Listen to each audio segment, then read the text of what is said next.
What's going on, guys? Jack here and welcome to episode 5 of the Bristol Rovers career mode. And first of all, we're going to be offering Mehdi Zifane another contract because he declined the first one, and this was an interesting deal right here. Dagenham came in for Matt Gill, our veteran centre mid, and I did indeed transfer list him at the beginning of the series, not realising that he'd been a really good player for us, so I decided to counter offer 80,000, and I'm pretty sure that they declined that anyway. But finally, Crew Alexandra finally accepted the deal for Max Clayton, and now it's time for the contract offers. Hopefully he'll accept that because I can imagine him being a fantastic player. And once again, Curtis Good just wanted 4,000 a week, and I just couldn't afford that. So, you know, I'm not going to be able to bring him in, although I know you guys did suggest him. And if you've got any other suggestions for the transfer window, I know someone mentioned about a Colombian striker. He's got 80 pace, 80 strength as well. I looked him up on Foothead. He looks really quality, and he's quite young as well. So whoever suggested that, thank you very much. I'll try and go for him in January if I can. And you can see that we are loaning out Josh Southway, our youth right back, sorry. And yeah, hopefully he can come back from his loan spell with who is it with? I think it was with Dagenham. But hopefully he can come back from them and be a better overall player and hopefully come into the first team. But I'm simming a game here against York City because it's really not that important, and well, it's because the transfer deadline day is coming up and I really didn't want to play it. So you can see here that Brunt scores in the 24th minute, and then Clay, well, equalises for York City. But thank goodness we have Harrison because he managed to get one. And even though Parks did get sent off, it seemed that we were in control of the game, to be honest, despite that sending off. And we do indeed end up winning the game 2-1. Very lucky result, you could say, and it was all thanks to Harrison, Ellis Harrison scoring that goal. And yeah, I'm going to try and go for a few plays in the transfer window. In the transfer deadline day. And you can see here Cardiff City are interested in Afellay, which is a little bit unrealistic. Let's have a look at the other deals. Benzema's gone to Inter for 25 million. Diego's gone to Borussia Dortmund of all teams for 13 million. And Zeko to Atletico Madrid for 13 million as well, which is interesting. You can see here, finally our players accept the contract offers, and yes, we are bringing Max Clayton into the club at the loss of Matt Harrold. But you know, Matt Harrold was a good player for the time that he was at the club, although it hasn't been long in this series. And we also bring in Durrell Berry, 150,000. That's it. That's all I paid for him.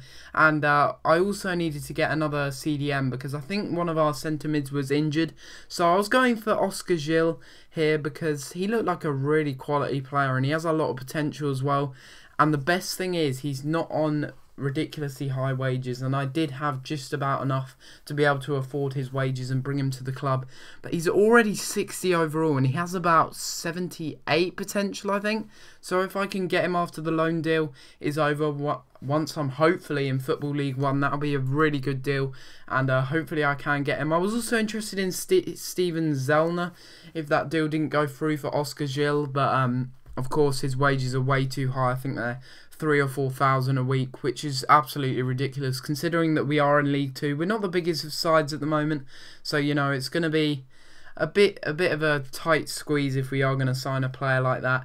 But you can see here that I was also interested in a few other CDMs. I was interested in Dagenham's CDM, Abu Agogo, and also Agostino Carr from the Barcelona B career mode that I did.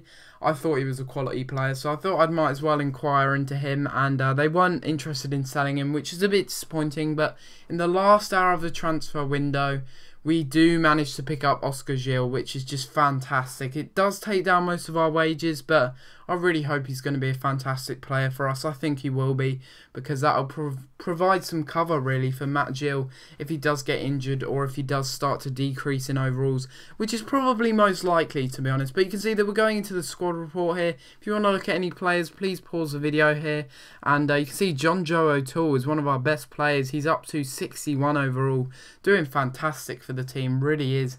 And Fabian Broeghammer going up to 59 overall. Elliot Rich is up to 60 overall. Lots of improvements all round, to be honest. I really wasn't expecting it. Even our goalkeeper's gone up. You can see there to 55 overall, which is good. I don't think any of the players that we've loaned out, or the goalkeeper we've loaned out, I don't think he's going up in overalls yet, but you can see that Oscar Gil looks like a quality player. He's going to be one of the best players in our midfield, and Max Clayton as well, really good physical stats and great attack positioning. That's what I did need in a striker, and now that I've got that, that's just really good, and that will really help me. But you can see here that our left back Lee Brown is out for 3 months. That's another injury. That's going to be really difficult for us to deal with, because we're running out of players really in the defence, and luckily I did sign Matt Durrell, I think it was, or Durrell Berry, I think his name is, and he can provide cover until he's back from injury. But didn't really have any brilliant players in the youth squad report, and I know you guys have been saying that I should buy the Scout Future Star, but what people have been saying is that scouts do better when they're at their home country. So what I'm going to do, I'm going to wait for that scouting in England to end, and then I'll send him off to his home country, and that is when I'll buy the Scout Future Star, because I know people want to be seeing that. I'll make the series a bit more interesting. And what a debut for Oscar Gil there. Already having a shot that was troubling the keeper. Don't know if that was going in. This is a game against, I think it's Bolton Wanderers in the Capital One Cup. And we got off to a really good start, really, with Oscar Gil having a shot there. But unfortunately, he couldn't trouble the keeper that well. And you can see here, bad clearance. And that could have been a goal there. But Adam Bogdan with a fantastic save. And Max Clayton denied a debut goal there. That would have been a really good goal, actually.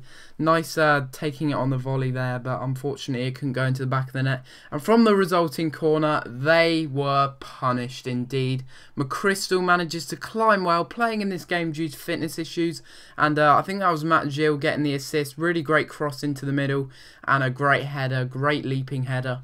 And that is 1-0. You know, we're doing so well in the Capital One Cup. We weren't doing well at all in the Johnson Paint Trophy. Well, in fact, we're already out of that, which is really, really frustrating, to be honest. I thought we could have done a bit better here. But you can see Matt Clayton picks up the ball off the defender. Another defender making a mistake, and another goal. And that is Max Clayton's debut goal.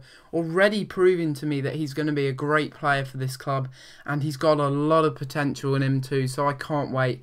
And, well, Bolton Wanderers were really just falling apart. I mean, that ball shouldn't have got through. And, you know, he shouldn't have scored there from that kind of angle. Adam Bogdan should have had that covered. But, you know, it was a poor attempt to save the ball. And, you know, they just really weren't in this game. And Jay Spearing losing the ball here, the ex-Liverpool man. And Brunt is played through by Harrison down the wing. Crosses it in.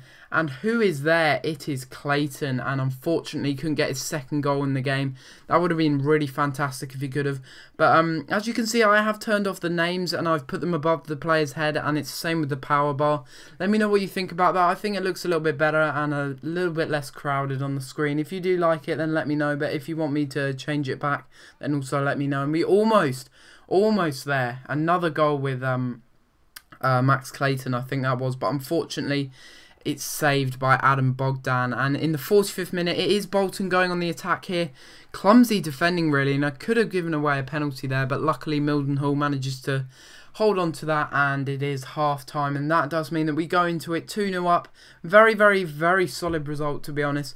Playing very well in that first half. Absolutely shocking result for Bolton, to be honest, because they're a better team for sure. I'm pretty sure they're in the Championship. If not, they're in the League One. But, you know, they're certainly a better team than we are. And those two mistakes, you know, a set piece they conceded from, and also a defensive error, you know.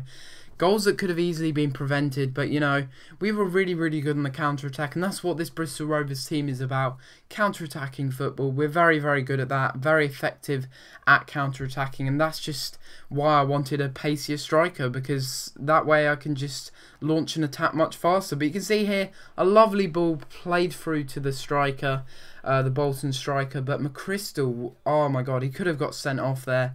That was a horrible challenge. I didn't actually realise that Steve Mildenhall had that covered, but Clearly he did, because he caught it, and then I went in for the tackle, and it was a horrible tackle, snapping the player's legs there. And we do concede a penalty. Which way is he going to go? Are we going to save it? This is a real test of our nerves and Mildenhall's nerves. Does Mildenhall save it? Of course he does. He's been in fantastic form recently. Why wouldn't he save it? You know, he's just been absolutely fantastic for us. And yeah, almost scored there as well when Jay Spearing whipped in the rebound. But unfortunately for them, they just couldn't really get back in the game. You know, they had chances, but they just really couldn't do much with it. And Alefi Santos there, going for a shot from range, and that almost went into the back of the net as well. I thought I'd just try it out to waste some time, as it was the 90th minute, and surprisingly it almost went in. For a player of his level, you know, he's 52 overall, and he almost banged in one of the best goals of the season, if not the best goal of the season. And it's instead Bolton going on the attack again. They were a little bit lethal to the end of the game, and they do indeed get a goal back. And luckily Mildenhall did save that penalty, because otherwise it would be 2-2, and I'm pretty sure that would mean extra time. But luckily we do manage to hold on and take down that 2-1 win, which is fantastic. Going through in the Capital One Cup, very surprising, and that's a very good result from the team. And yeah, playing very, very well recently. Only lost a few games, and one of them being in the J-Paint Trophy, which is disappointing. But we're doing well in the Capital One Cup, which is good. And guys, if you have enjoyed this episode of Career Mode, I'd really appreciate it if you could leave a like out on the video, and also subscribe for daily content if you're new. And I'll see you next time for another episode. Thanks for watching.